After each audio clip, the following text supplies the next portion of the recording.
Shalom saudaraku sekalian. Kembali kita boleh merenungkan firman di dalam masa Advent kita, yang hari ini terambil dalam Ibrani pasal yang ke-8 ayat yang pertama sampai dengan yang ke-6. Saya bacakan bagi setiap kita demikian. Inti dari segala yang kita bicarakan itu ialah kita mempunyai imam besar yang demikian, yang duduk di sebelah kanan tahta yang maha besar di sorga, dan yang melayani ibadah di tempat kudus, yaitu di dalam kemah sejati yang didirikan oleh Tuhan dan bukan oleh manusia. Sebab setiap imam besar ditetapkan untuk mempersembahkan korban dan persembahan, dan karena itu Yesus perlu mempunyai sesuatu dipersembahkan. Sekiranya ia di bumi, ia sama sekali tidak akan menjadi imam, karena di sini telah ada orang-orang yang mempersembahkan persembahan menurut hukum Taurat. Pelayanan mereka adalah gambaran dan bayangan dari apa yang ada di sorga, sama seperti yang diberitahukan kepada Musa ketika ia hendak mendirikan kemah. Ingatlah demikian firman-Nya, bahwa engkau membuat semuanya itu menurut contoh yang telah ditunjukkan kepadamu di atas gunung itu. Tetapi sekarang ia telah mendapat suatu pelayanan yang jauh lebih agung, karena ia menjadi perantara dari perjanjian yang lebih mulia, yang didasarkan atas janji yang lebih tinggi. Amin. Saudaraku, penulis kitab Ibrani memberikan banyak gambaran tentang imam besar, dan ketika kita melihat imam besar, maka kita merujuk kepada apa yang digambarkan oleh perjanjian lama. Apa itu imam besar? Apa tugasnya seorang imam besar? Imam besar bertugas sebagai seorang perantara antara umat yang berdosa dengan Tuhan. Umat yang berdosa tidak bisa masuk ke dalam ruang kudus ataupun bahkan ruang maha kudus Tuhan.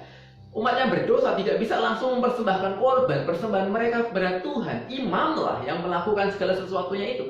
Imam yang memberikan persembahan itu kepada Tuhan atas nama umat. Imam yang masuk dalam ruang kudus, ruang maha kudus Tuhan untuk berdoa kepada Tuhan atas nama umat. Imam berdiri di hadapan Tuhan, mewakili umat yang berdosa. Imam besar berperan sebagai seorang mediator antara umat yang berdosa dengan Tuhan. Dan dalam bagian ini Kristus disebut sebagai imam besar yang jauh lebih agung. Dalam ayat yang ke-6 tadi dikatakan, jauh lebih agung. Padahal kita tahu Kristus Yesus bukan orang Lewi. Secara manusiawi Kristus tidak bisa menjadi imam karena ia bukan keturunan Lewi, bukan keturunan Harun. Tetapi bahkan disebut di sini ia adalah imam perantara yang jauh lebih tinggi, jauh lebih mulia. Kenapa bisa demikian? Mari kita melihat. Yang pertama, di ayat yang pertama dikatakan dia duduk di sebelah kanan tahta yang maha besar di surga. Imam besar kita, dia duduk di sebelah kanan tahta yang maha besar di sorga. Duduk di sebelah kanan tahta, itu bicara soal otoritas, itu bicara soal kuasa. Kita percaya bahwasanya setelah Yesus Kristus turun ke dunia menjadi manusia dan kemudian mati disalibkan, kemudian dia bangkit, dia menyelesaikan karya penebusan dan penyucian dosa atas kita. Dia naik ke sorga dan dia duduk di sebelah kanan Allah dengan segala otoritasnya, menjadi seorang perantara, imam besar bagi kita. Jadi dia bukan hanya melaksanakan sebuah pelayanan penebusan, penyucian kita, tetapi dia juga menjamin, dia membela kita dengan dia menjadi imam besar di tahta yang maha tinggi. Apa yang dikerjakan Kristus dikerjakannya secara sempurna dari awal sampai pada akhirnya.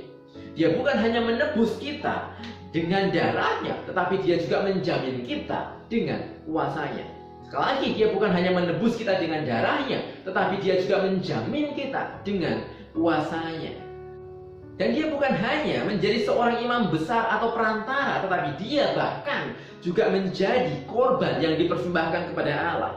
Ayat yang ketiga dikatakan semua imam besar mempersembahkan korban dan persembahan, dan oleh karena itu Yesus pun perlu memiliki sesuatu untuk dia persembahkan. Dan apa yang dia persembahkan tidak lain tidak bukan adalah dirinya sendiri, sang anak domba Allah. Dia persembahkan untuk menjadi korban persembahan yang harum, mendamaikan kita dengan Tuhan.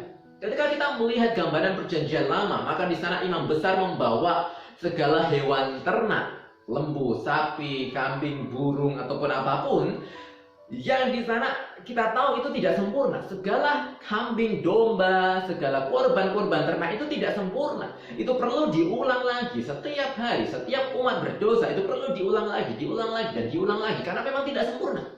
Tetapi Kristus Ketika dia mempersembahkan dirinya sendiri, darahnya tercurah sebagai korban persembahan yang sempurna, satu kali untuk selamanya, itu menjamin kita dengan sempurna bahwasanya kita tidak perlu lagi memberikan persembahan korban apapun. Dikatakan apa yang dilakukan dalam perjanjian lama adalah sebuah gambaran dan bayangan dari apa yang Kristus kerjakan. Kenapa kita saat ini tidak memberikan korban persembahan kita? Kenapa kita tidak membawa lembu sapi kita dan memotongnya sebagai korban persembahan pada Tuhan? Padahal kita juga berdosa dan bahkan dosa kita juga tidak kalah besarnya dengan mereka yang ada dalam masa perjanjian lama. Itu semua karena Kristus sudah mempersembahkan korban yang sempurna, yaitu dirinya sendiri. Itu semua karena Kristus sudah menjadi imam besar kita yang menjamin kita, yang membela kita di tahta yang maha tinggi. Dan kemudian juga dikatakan bahwasanya imam besar kita adalah imam besar yang jauh lebih mulia. Karena pengantara itu adalah pengantar dari sebuah perjanjian yang didasarkan atas janji yang lebih tinggi. Ada sebuah perjanjian, covenant yang lebih tinggi. Bukan lagi menurut hukum Taurat, di mana kita harus melakukan sesuatu untuk menyenangkan Tuhan. Ketika kita berdosa maka kita melakukan sesuatu, mempersembahkan korban. Tidak lagi seperti itu. Tetapi covenant yang jauh lebih mulia ada sebuah covenant kasih karunia. Di dalam Kristus Yesus, Allah memberikan kita kasih karunia-Nya. Allah mencurahkan kasih karunia-Nya kepada setiap kita. Semua karena Kristus sudah bayar lunas segala korban yang harus kita berikan. Semua karena apa yang telah Kristus lakukan buat kita. Dan Natal, saudaraku, sekali lagi ketika kita ada dalam masa Advent kita, maka kita mengingat Natal adalah sebuah momen di mana Kristus itu turun menjadi manusia, diam di antara kita. Dan Ibrani 4 ayat 15 mengatakan imam besar kita itu adalah imam besar yang turut merasakan kelemahan-kelemahan kita.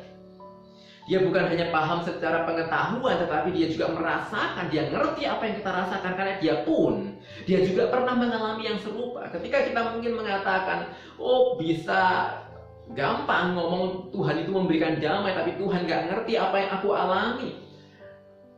Saudaraku, kita percaya bahwasanya ketika Yesus turun ke dunia, menjadi manusia seutuhnya, dia juga merasakan pergumulan yang kita rasakan. Dia ngerti gimana rasanya bergumul. Dia ngerti bagaimana rasanya kesakitan. Dia ngerti benar bagaimana rasanya dikhianati, dicemooh orang, ditinggalkan, dihina, di-abuse. Dia mengerti benar apa yang kita rasakan, apapun yang kita alami saat ini. Mari kita bawa kepada Tuhan Yesus Kristus, Sang Imam Besar kita. Imam besar yang pernah turun ke dunia. Imam besar yang pernah merasakan penderitaan kita. Dan dia ngerti benar. Dia bukan hanya tahu secara intelektual, tapi dia juga merasakan kelemahan kita. Maka ketika kita membawa segala keluh kesah kita membawa segala beban berat kita, pergumulan-pergumulan dosa kita, dan kita bawa ke hadapan Sang Imam Besar itu, maka kita yakin dan percaya Imam Besar itu Imam Besar yang mengerti segala keluh kesah kita. Imam Besar yang ngerti segala beban pergumulan kita, dan bukan hanya ngerti pergumulan kita, tetapi dia juga akan membela kita dengan otoritasnya, dengan kuasanya. Dan dia menjamin kita dengan apa yang telah dia lakukan, dengan korban yang sempurna, yaitu darahnya sendiri buat kita. Maka sekali lagi ketika kita mengingat siapa imam besar kita, imam besar kita adalah imam besar yang pernah merasakan penderitaan kita. Dan imam besar itu juga adalah imam yang punya otoritas dan memberikan korban yang sempurna buat kita. Maka sekali lagi dia menjamin kita, dia memberikan kita damai sejahtera. Kita tidak lagi perlu untuk mencari yang lainnya, karena satu pribadi ini cukup untuk kita, bahkan lebih daripada cukup. Dia mengerti pergumulan kita, dia membela kita dengan otoritas dan kuasanya. Dialah Sang Kristus Yesus, Imam Besar yang turun ke dunia bagi kita. Soli Deo Gloria, Tuhan memberkati kita.